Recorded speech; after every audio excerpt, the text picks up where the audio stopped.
અગિયાર સાયન્સ બાયોલોજીની અંદર આપણે વાત કરીએ એ પહેલાં થોડીક માહિતી તમને આપી દઉં કે આપણા શરીરની અંદર ઘણા બધા જે અંગો છે ને એ બેની જોડમાં છે, બરાબર ને. આંખની વાત કરું તો બે જોડમાં છે, નાક જુઓ તો એમાં બે નાસિકા જે છિદ્ર છે, કાન છે તો એ બેની જોડમાં છે, બરાબર. ફેફસા બેની જોડમાં, કિડની બેની જોડમાં છે, હાથ બેની જોડમાં છે, પગ પણ બેની જોડમાં જોવા મળે. તો આમ જોવા જઈએ તો બધા જ આપણા જે અંગો છે એ બેની જોડમાં જોવા મળે, બરાબર. તો આવા અંગોની અંદર બેની જોડમાં કેમ ભગવાને આપેલા? તો એની જો વાત કરું તો નાક, સમજો કે નાક છે તેમાં બે નાસિકા છિદ્ર હોય, તો બંને નાસિકા છિદ્રમાં તો એક છિદ્ર જે છે એ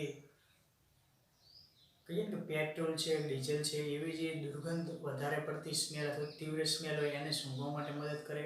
અને બીજું એક નાસિકા છિદ્ર છે એ આપણને બહારથી જે કેરીની સુગંધ, સમજો પાકી કેરીની સુગંધ હોય તો એ આપણને નજીક લાવીએ પાકી કેરી, બરાબર, નાકની નજીક લાવીએ તો જ એની સુગંધ આવે, દૂરથી પાકી કેરીની સુગંધ આવે નહીં.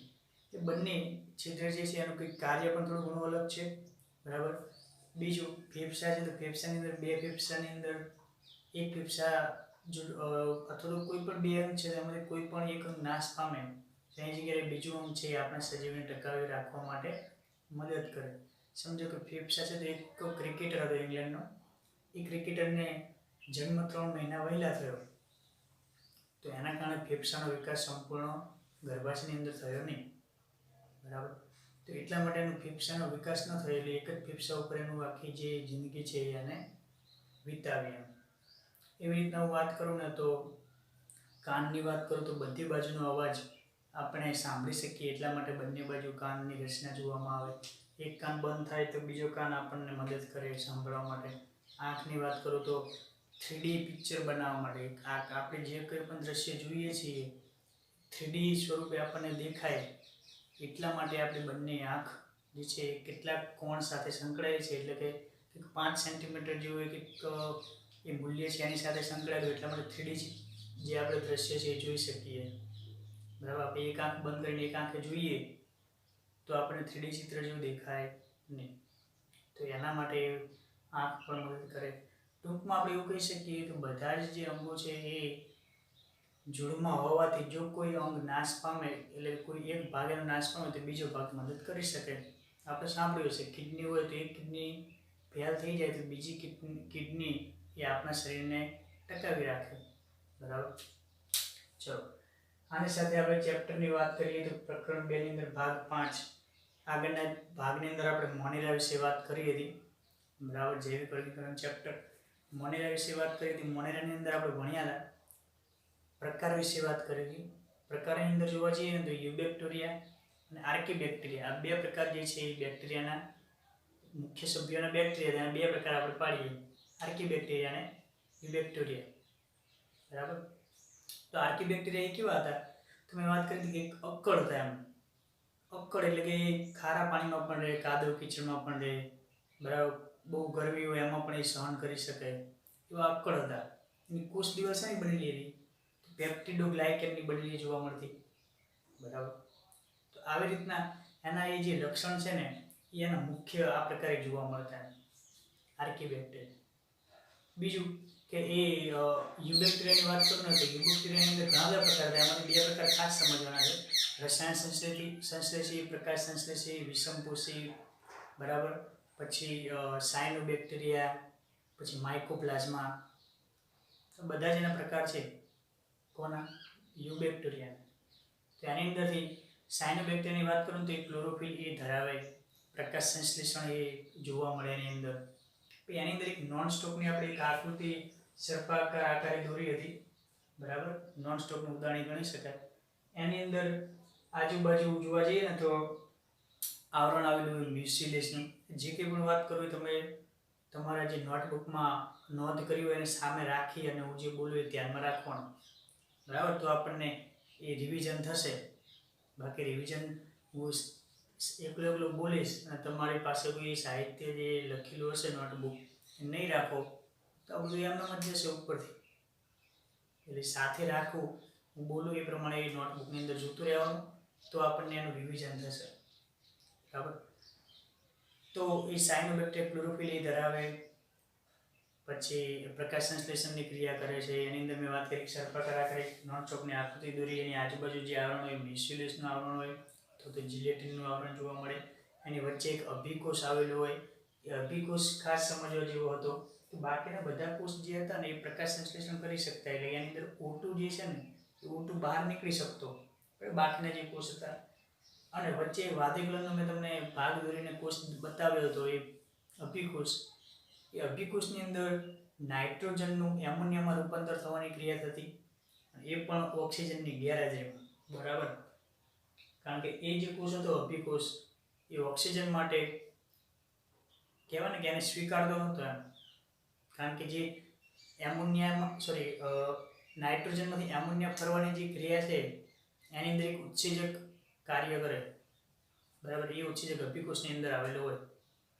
જો ઓક્સિજન એના સંપર્કમાં આવી જાય, કારણ કે આજુબાજુનો કોષ એ બધા ઓક્સિજન મુક્ત કરે, જો ઓક્સિજનના જો એ સંપર્કમાં આવી જાય તો એ ઉત્સેજક જે છે એ નિષ્ક્રિય થઈ જાય. ઉત્સેજક નિષ્ક્રિય થાય એટલે નાઇટ્રોજન જે છે એ એમોનિયામાં ફેરવાતો નથી. એટલા માટે એ પણ એક સખત આવરણ છે અભિકોષવાળું. એ ઓક્સિજનથી વિરુદ્ધ જોવા મળે, એટલે ઓક્સિજનને સ્વીકારતો નથી. બરાબર, એના પછી આપણે માઇક્રોપ્લાઝ્મા સમજ્યા હતા. માઇક્રોપ્લાઝ્માની અંદર PPL એક શબ્દ સમજ્યા હતા. બીજું કે માઇક્રોપ્લાઝ્મા રચના કેવી હોય તો કોષ દિવાલ ન ધરાવે એવી એક રચના અને માઇક્રોપ્લાઝ્મા કહીએ આપણે. એ PPL તરીકે પણ ઓળખાય. બરાબર, પ્લ્યુરોન્યુમોનિયા લાઇક ઓર્ગેનિઝમ, એના ઉદાહરણ કેટલાક સમજ્યા. હવે એના પછીનો આપણે ભાગ જે છે બીજો એક સમુદાય, જેને આપણે પ્રોટિસ્ટા તરીકે ઓળખીએ છીએ. પ્રોટિસ્ટા સમુદાયની જો વાત કરું તો આપણે કોઠામાં પણ સમજ્યા છીએ કે એના લક્ષણો કેવા હોઈ શકે.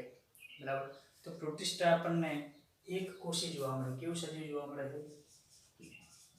એક કોષી.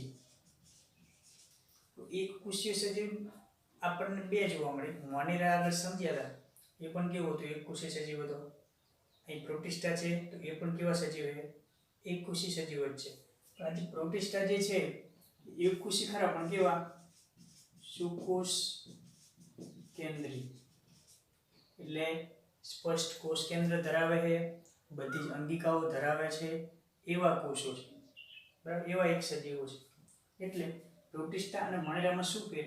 તો બંને સજીવ, મોનેરા અને પ્રોટિસ્ટા બંને છે તો એક કોષી, પરંતુ પ્રોટિસ્ટા જે છે એ સુકોષ કેન્દ્ર ધરાવે છે, એટલે બધા જ અંગિકાઓ મોટા ભાગની ધરાવે છે, કોષ કેન્દ્ર ધરાવે.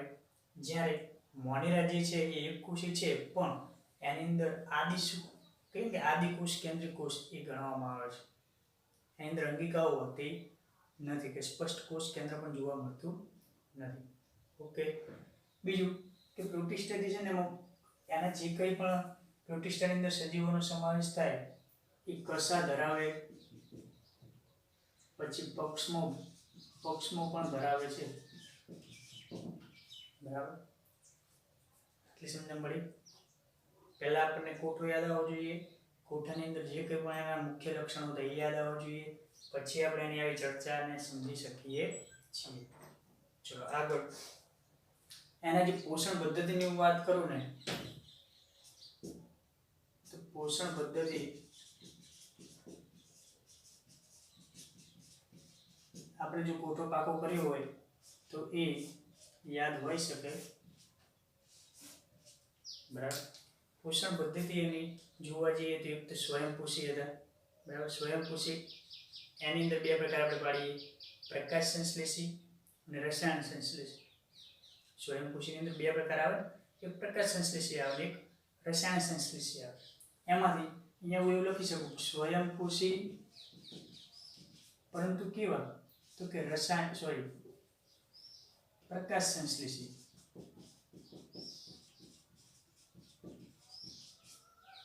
બરાબર, બીજું કે વિષમપોષી પણ ગણાય, બીજા ઉપર આધાર રાખીને પણ એ કાર્ય કરે છે.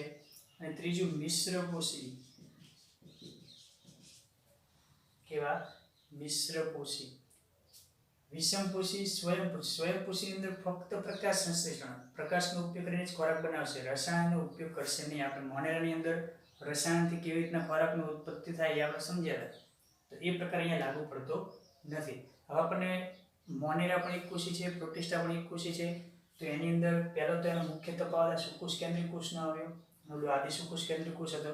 બીજા કયા કયા એનાથી અલગ પડતા જે બાબતો છે, અલગ પડતા જે લક્ષણો છે એ આપણે અહીંયા સમજીએ છીએ. મિશ્રકોષી એટલે કેવું, તો એની અંદર છે ને પ્રકાશ સંશ્લેષણ ન થાય. સમજો કે પ્રકાશ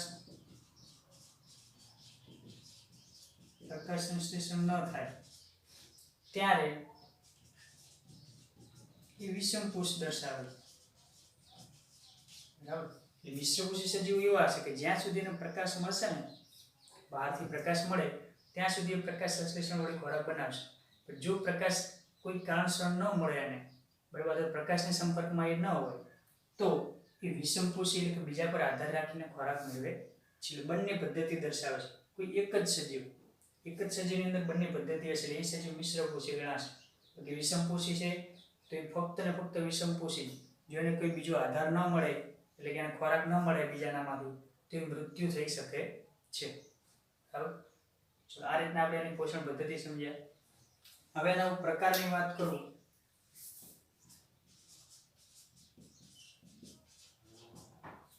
તો એની અંદર 5 પ્રકાર પાડવામાં આવે છે.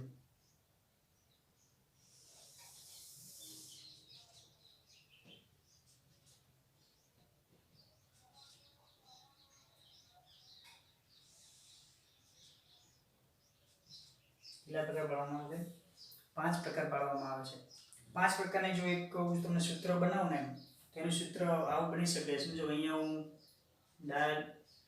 ડાલ લખું, અહીંયા ક્રા લખું, અહીંયા યુ લખું, અહીંયા લખું સ્લા લખું, અને અહીંયા પ્ર લખું. બરાબર. 5 પ્રકાર આપણે એને પાડવામાં આવે છે. જેમ મોનેરાની અંદર આપણે યુબેક્ટેરિયા અને આર્કીબેક્ટેરિયા એ બંને પાડે તે રીતના આની અંદર 5 પ્રકાર પાડવામાં આવે છે. પહેલું ક્રા, પછી ડા, યુ, સ્લા અને પ્ર. આટલું આપણે યાદ રાખવાનું. હવે અહીંયા એક સૂત્ર હું તમને બનાવું છું. સૂત્ર થોડું આડું હોય શકે પણ એના પરથી આપણને યાદ રહી શકે છે સરળતાથી. બરાબર. ચલો, ડ ઉપરથી આપણે ડો યાદ રાખવાનું. શું યાદ રાખવાનું? ડો ક્યુ. આપણે કોઈ ઘર હોય, બરાબર, ને ઘરનો દરવાજો સહેજ ખુલ્લી અને જોઈએ એટલે આપણે એને શું કહીએ? ડોક્યુ કાઢ્યું કહીએ ને, ડોક્યુ કાઢ્યું એમ. તો ડોક્યુ, આના પરથી આપણને એમ થાય યાદ રહે ડોક્યુ. કોને કાઢ્યું? પ્રજીવી. બરાબર. તો પ્રજીવી ડોક્યુ કાઢ્યું એટલે સ્લ એટલે લપસી ગયું, સ્લીપ થઈ ગયું એટલે સ્લાઇમ મોલ્ડ. બરાબર. એ ડાય ઉપરથી ડાયનો ફ્લેજેલેટ.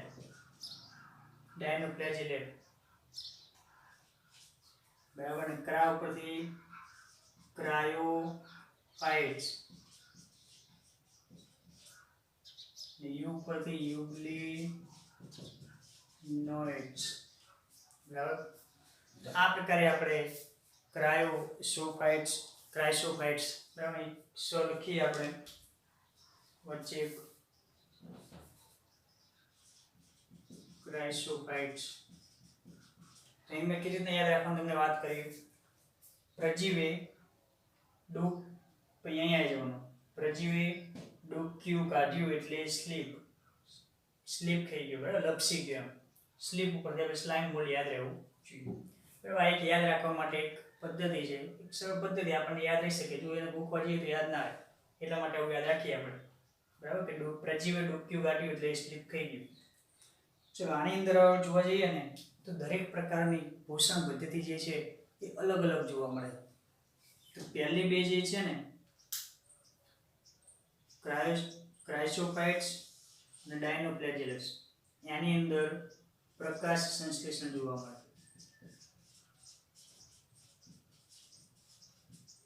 ડાયનોફ્લેજેલસ અને ક્રાયોસોફાઇટ્સ બંનેની અંદર પ્રકાશ સંશ્લેષણની પદ્ધતિ વડે ખોરાક મેળવે છે. આ બંને જે છે એ શું છે? ઉદાહરણ નથી, એક સમુદાય છે. કોની અંદરના સમુદાય? પ્રોટિસ્ટાના પોતાના એક પ્રકાર, પોતાના એક સમુદાય છે. એની અંદર અલગ અલગ સજીવોનો સમાવેશ થાય. યુગ્લિનોઇડ છે તે મિશ્રકોષી છે. યુગ્લિનોઇડ છે તે મિશ્રકોષી જોવા મળે.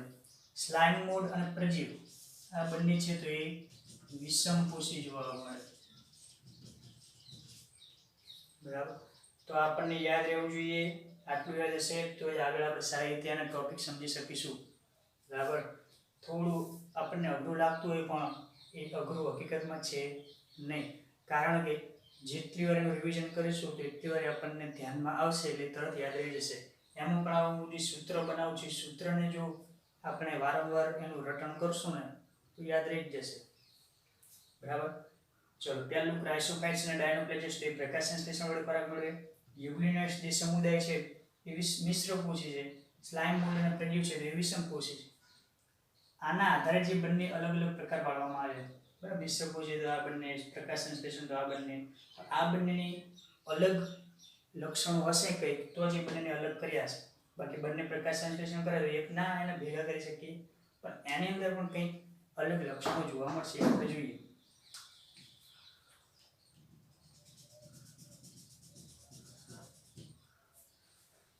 ચલો હવે પહેલો આપણે આનો પ્રકાર જે છે એ લઈએ, ક્રાઇસોફાઇટ્સ.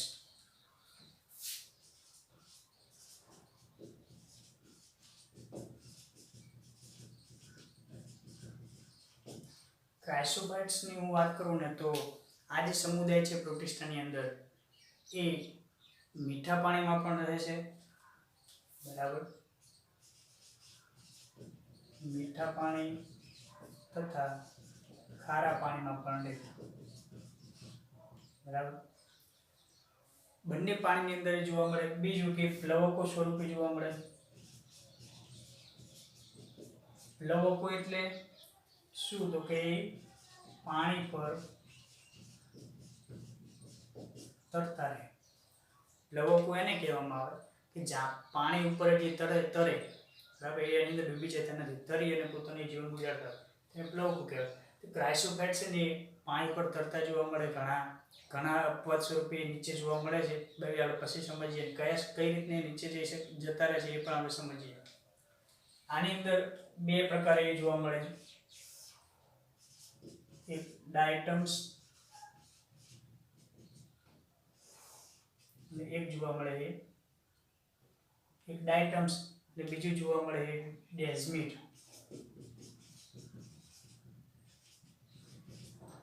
બે પ્રકારે સજીવોની લાક્ષણિકતા આપણે અહીંયા સમજવાની છે. એનસીઈઆરટીની બુકમાં આપણને આપેલી છે તો એ પ્રમાણે સમજવાની છે. બરાબર, ક્રાઇસોફાઇટ્સ મીઠા પાણીમાં પણ જોવા મળે, ખારા પાણીમાં પણ જોવા મળે. પ્લવકો સ્વરૂપે તરતા રહેલા છે હંમેશા પાણી ઉપર. ડાયટમ્સ એના બે પ્રકાર પાડવામાં આવે છે, ડાયટમ્સ અને ડેઝમિડ્સ. આના ઉપર પ્રશ્નો આપણને 1 માર્કમાં પૂછાતા હોય એટલે અહીંયા ખાસ ધ્યાન રાખજો. હવે જો આના પરથી આપણે યાદ રાખવા માટે કેટલીક મારી મેથડથી હું બોલીશ એટલે તમારે ધ્યાનમાં લેવાનું. ક્રાય એટલે શું થાય? રડવું. ક્રાય એટલે રડવું. તો ક્રાઇસોફાઇટ્સ જે સમુદાય છે ને એ હંમેશા રડતો રહેલો. શું કરે? એ રડે. કેમ? કારણ કે એને એક બિરુદ આપવામાં આવ્યું, સોરી, પ્રકાશ સંશ્લેષણ સૌથી વધારે કરે છે.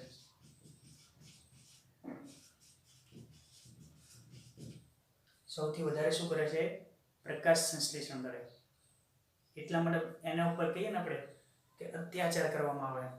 ઘણો બધો પ્રકાશ સંશ્લેષણ કરીને ખોરાક બનાવવાની બધી ક્રિયા કરેલી, એની પર અત્યાચાર થાય એટલે પોતે જે છે ને રડે. એટલે ક્રાઇસોફાઇટ્સની અંદર ડાયટમ્સ પોતે છે રડે, કારણ કે એની અંદર પ્રકાશ સંશ્લેષણની ક્રિયાને ઘણી બધી કરવી પડે ખોરાક બનાવવા માટે. અને એટલા માટે પ્રકાશ સંશ્લેષણ કરે ને એટલા માટે એને ચીફ ઓફ ઓશિયન કહેવામાં આવે. બરાબર, અથવા તો ચીફ પ્રોડ્યુસર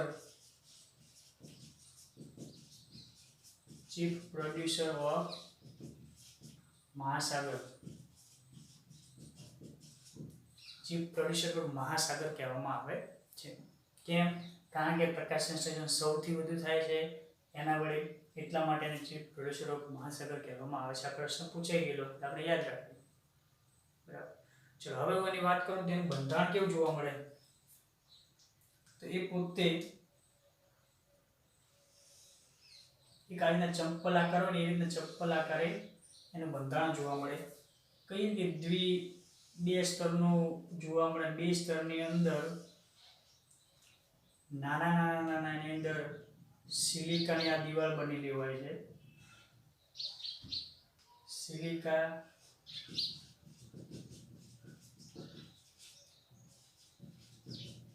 સિલિકાથી બનેલી જોવા મળશે. બરાબર. આવી જે સિલિકાથી બનેલી દિવાલ હશે ખૂબ જ મજબૂત હોય છે. કેવી હોય છે? ખૂબ જ મજબૂત. આને બીજું આપણે એવું કહી શકાય કે એક બોક્સ જેવી એની રચના છે. સાબુના બોક્સ આવે ને, આપણને એનસી બુકની અંદર આપ્યું એટલા માટે આવું લખું છું, કોના જેવી રચના. બાકી આપણે ઘણી બધી રચના સાથે સરખાઈ શકીએ, ચપ્પલનું તળિયું હોય એ પ્રમાણે. પરંતુ અહીંયા આપેલું છે તો યાદ રાખવી, પૂછાય તો આપણને આવડવું જોઈએ. તો સિલિકાથી બનેલી કોષ દિવાલ છે એ ખૂબ જ મજબૂત હોય છે. કેવી હોય છે? ખૂબ જ મજબૂત જોવા મળે. એવું કહેવાય છે કે આ જે એક ઉદાહરણ છે આપણને ડાયટમ્સનું ઉદાહરણ આપેલું. બરાબર. કે આ પ્રકારની રચના હોય. આવા ડાયટમ્સ સમજો કે ટેબલ હોય ને ટેબલનો નીચેનો એક પાયો હોય ને પાયાની નીચે આપણે મૂકી અને એ ટેબલ ઉપર આપણે એક હાથી ઊભો કરીએ ને, હાથી આપણે અંદાજો લગાવી શકીએ કે હાથીનો વજન કેટલો બધો હોય. તો હાથી ઊભો કરીએ છતાં પણ એ મૃત્યુ પામતો નથી. બરાબર. એ નાશ થતો નથી. કેમ? કારણ કે એની જે દિવાલ છે સિલિકાથી બનેલી હોય છે. અને સિલિકા એ ખૂબ જ મજબૂત જોવા મળે. બરાબર. આપણે જેમ કહીએ ને કે આપણે કંઈક ખોરાક ખાઈએ અને એમાં કોઈ કાંકરી આવી જાય અથવા તો કોઈ આર્યન ધાતુ જેવી વસ્તુ આવી જાય, આપણને એમ કેવો અહેસાસ થાય ને તરત આપણે એ બધું ફેંકી દઈએ. તો એવું જ કંઈક આની અંદર જોવા મળે કે આ જ સજીવને કોઈ અન્ય સજીવ ખાવાનો પ્રયત્ન કરશે તો આની અંદર સિલિકાના કણો હોય એ પેલા આ જે ભક્ષક હશે એને ખાવા દેતો નથી. ભક્ષક એનાથી એને કેમ કે અરુચિ આવશે. એટલા માટે આનું જે કઈ દિવાલ એ મજબૂત એને રક્ષણ આપવાનું કાર્ય કરે છે. ચલો એના પછી ડાયટમ્સ છે ને એ જ્યારે પણ મૃત્યુ પામે, બરાબર, સમજો કે મૃત્યુ પામે ત્યારે સમુદ્રના તળિયે જમા થશે. સમુદ્રના તળિયે જમા થશે. તળિયે જમા થાય એક પાવડર સ્વરૂપે જમા થશે. બરાબર. આવો પાવડર સ્વરૂપ જે છે એનો ઉપયોગ શું? તો કે એ પાવડર તેલના ગાળણ માટે,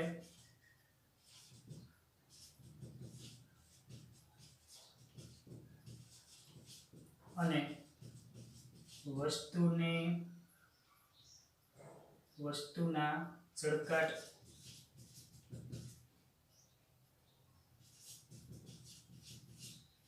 ઉત્પન્ન કરવા. કેવી રીતના? મૃત્યુ પામે એટલે એનું જે બધું આખું શરીર છે એ સમુદ્રમાં નીચે તળિયે જતું રહેશે ને પાવડર સ્વરૂપે એની જે બધા જ કોષો છે એ તૂટી જશે એટલે પાવડર સ્વરૂપે બની જશે. આવો જે પાવડર હોય એ કણી આપણે કહીએ ને એવો એ પાવડર હશે ને એમાં પણ સિલિકાનું તત્વ રહેલું હશે. એટલે એ તેલ કે કોઈ એવો પદાર્થ હોય, ઓઇલ પદાર્થ, એને ગળવો હોય તો ગાળણ માટે એના પાવડરમાંથી પસાર કરીએ એટલે બધું જ ગળાઈ જશે. બીજું કે ચળકાટ ધરાવવા માટે કે એની અંદર કોઈ વસ્તુ મૂકીએ અને વસ્તુને આપણે ગોળ ગોળ ફેરવીએ અથવા તેને હલનચલન કરાવીએ, બરાબર, આખા પાવડર સાથે, તો એ જે તે વસ્તુ હશે એની ઉપરનો જે કંઈ પણ મેલ કાટ કે જે કહીએ એ બધું જ દૂર થશે. બરાબર. અને એ પોતે ચળકાટ ઉત્પન્ન કરશે. તો આવી રીતના વસ્તુના ચળકાટ ઉત્પન્ન કરવા એના માટે અને તેલના ગાળણ માટે ડાયટમ્સનો ઉપયોગ થાય છે. એટલે આપણે જે પ્રશ્ન પૂછાય છે કયા સ્વરૂપે પૂછાય છે? તો પહેલાં તો આના બે ઉદાહરણ યાદ રાખીએ. બરાબર. કે કોના તેલના ગાળણ માટે અને ચળકાટ માટે કોનો ઉપયોગ થાય? તો એ ડાયટમ્સ. સૌથી વધારે પ્રકાશ સંશ્લેષણ કોણ કરે? તો ડાયટમ્સ કરશે. કોનો એક ભાગ છે? ક્રાયસોફાઇટ્સનો. બરાબર. એના પછી બીજો જે છે ડેસ્મિડ્સ. બરાબર. તો ડેસ્મિડ જે છે એ સોનેરી રંગ ધરાવે છે. સોનેરી રંગ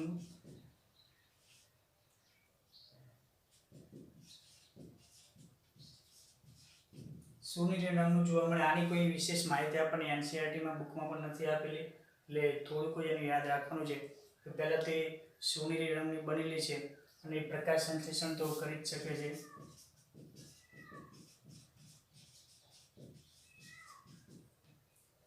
તો બે લક્ષણો યાદ રાખવાના. સોનેરી રંગ કેમ ધરાવે? તો એની અંદર એક પ્રકારનું કહીને આપણે ઉત્સેજક દ્રવ્ય આવેલું હોય અને એ દ્રવ્ય જે છે ને એને એ કલર સોનેરી કલર આપવા માટે ઉપયોગી થાય છે. એ દ્રવ્ય છે કેરોટીન. અહીંયા હું લખું છું, બરાબર. કેરોટીન નામનું દ્રવ્ય હોય જેને કલર આપવામાં મદદ કરશે. તો આટલી વાત આપણે ક્રાઇસોફાઇટ્સની અંદર આટલી જ બાબતો યાદ રાખવાની છે. ફરીવાર ક્રાય એટલે રડવું, રડે ડાયટમ્સ પોતે રડે કેમ? કારણ કે એની પર અત્યાચાર થાય, પ્રકાશ સંશ્લેષણ બહુ જ કરવામાં આવે એટલા માટે એને ચીફ પ્રોડ્યુસર ઓફ કહેવામાં આવે. દિવાલ સિલિકાથી બનેલી હોય એટલા માટે એને રક્ષણ મળી રહે. જ્યારે મૃત્યુ પામે ત્યારે પાવડર બને. પાવડર એ 2 સ્વરૂપે ઉપયોગ થાય. આટલું યાદ રાખો. 2 પ્રકાર છે યાદ રાખો. જો એના પછીનો પ્રકાર જે છે આપણને ડાયફ્લેજેલેટ્સ, બરાબર. તો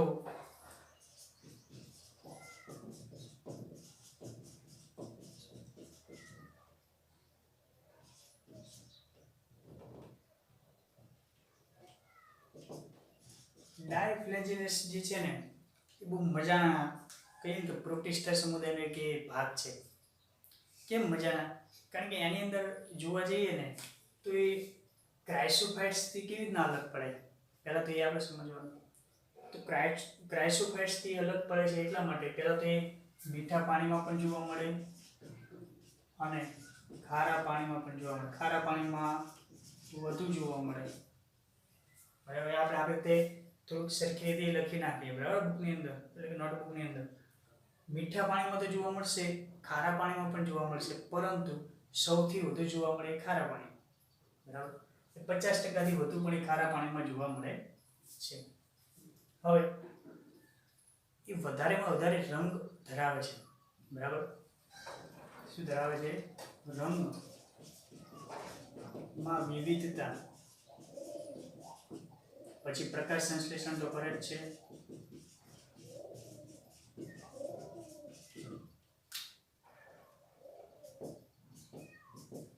બરાબર. કારણ કે અહીંયા આપણે છે 2 પ્રકાર પ્રકાશ સંશ્લેષણ. મીઠા ખારા પાણી બધું રંગમાં વિવિધતા એટલે ઘણા બધા રંગે જોવા મળે. લાલ પણ દરિયાની અંદર લાલ રંગે જોવા મળે, વાદળી રંગે જોવા મળે, બદામી રંગે જોવા મળે, વિવિધ રંગોમાં એ જોવા મળે. પ્રકાશ સંશ્લેષણ પણ એ કરે છે. તો આની એક રચના છે ને બહુ મજાની રચના એ જોવા મળે, બરાબર. કે એ પોતે જે છે ને એ પાણીને ઘણીવાર બધું જ પાણી રંગીન બનાવી દે. સમજો કે રંગમાં વિવિધતા જોવા મળે છે કોના કારણે? કે રંજક દ્રવ્યના કારણે.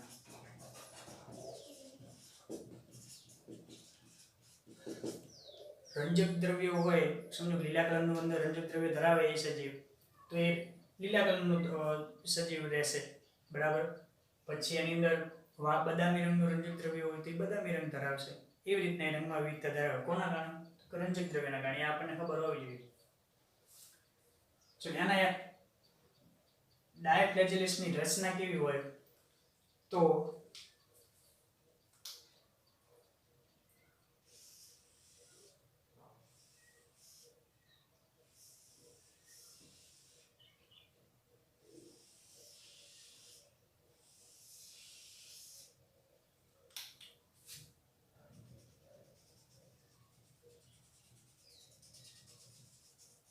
આવી કંઈક એની રચના જોવા મળે છે કે આની અંદર આ પ્રકારે 4 પ્લેટો જોવા મળે છે, બરાબર. આ જે પ્લેટ છે એને સેલ્યુલોઝની પ્લેટ કહેવામાં આવે છે.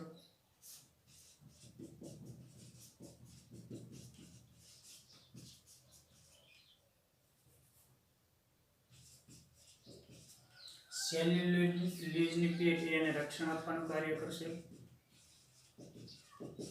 બરાબર. સેલ્યુલોઝની પ્લેટ છે એ પણ ખૂબ મજબૂત જોવા મળે છે. એની આજુબાજુ વચ્ચેથી જોઈએ ને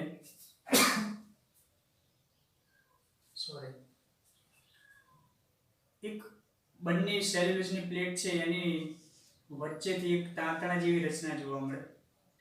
બીજી એક આયામ તલ્ય. આયામ તલ્ય એટલે કેવી રચના? આપણને ખબર છે આયામ એટલે કોઈ પણ વસ્તુ એને ઉપરથી એક સીધો કટ મારી એને આયામ કટ કહેવાય, બરાબર, અથવા તો આયામ વિભાજન કહેવાય. આપણે 10મામાં સમજ્યા છીએ. તો આ સીધો કટ છે ત્યાંથી એક આયામ ભાગે એક ફ્લેજેલા જોવા મળે. આને એવું લખી શકું,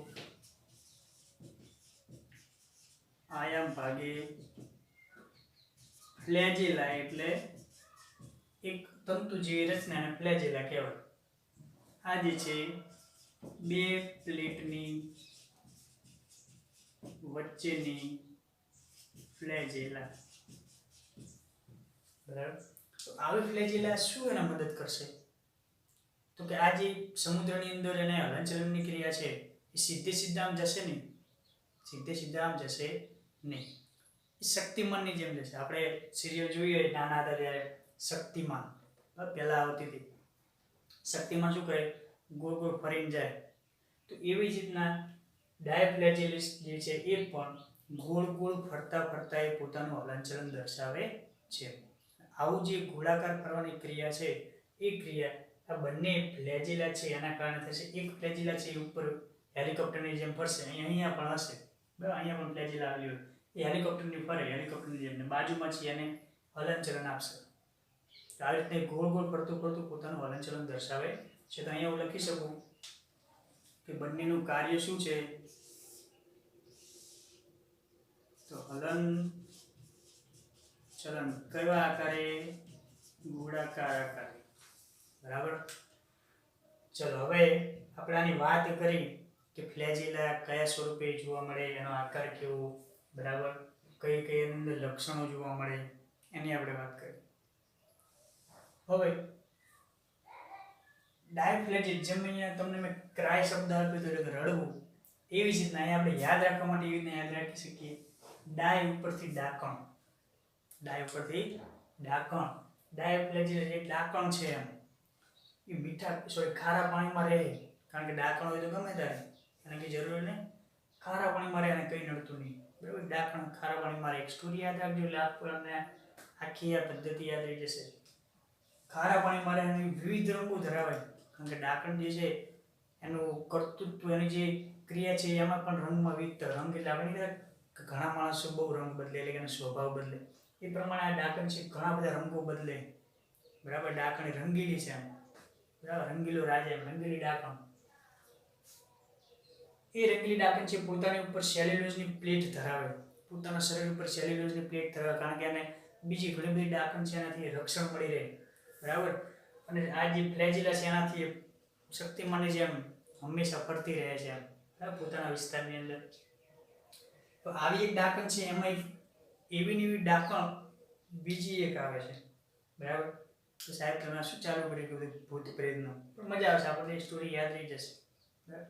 બીજી એક ડાકણ છે એનું નામ છે ગોનિયાલેક્સ.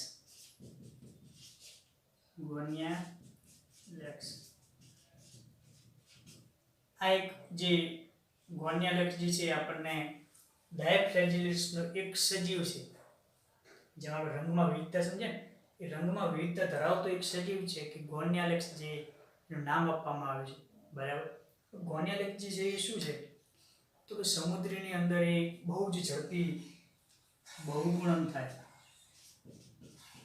ઝડપી બહુગુણન એટલે કે સમભાજન થઈ, એની સંખ્યા વધારે, એમ ઝડપી બહુગુણન થઈ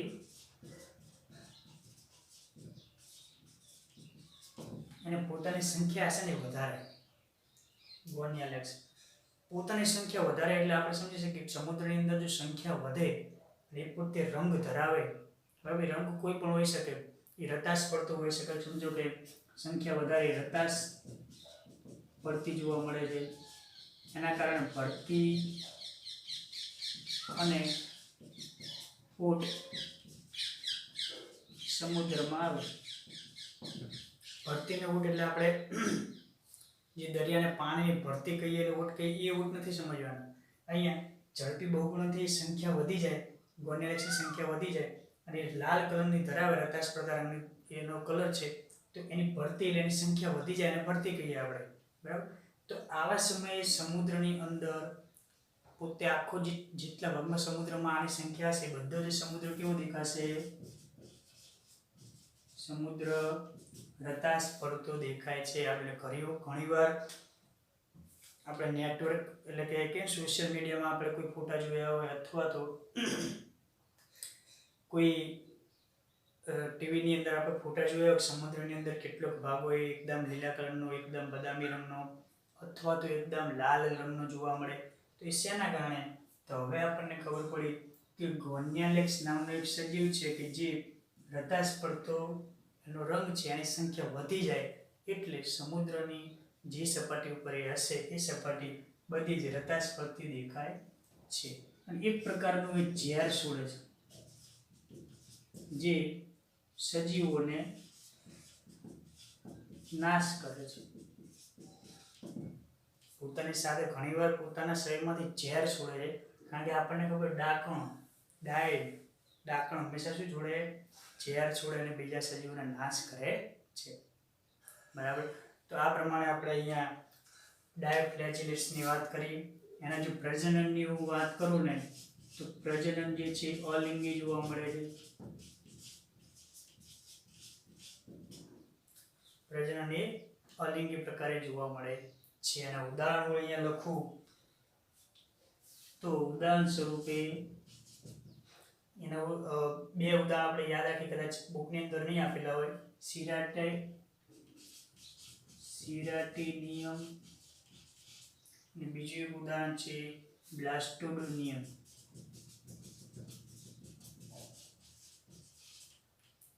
બ્લાસ્ટોડોનિયમ બંને ઉદાહરણ છે એ બુકમાં આપેલા હોય.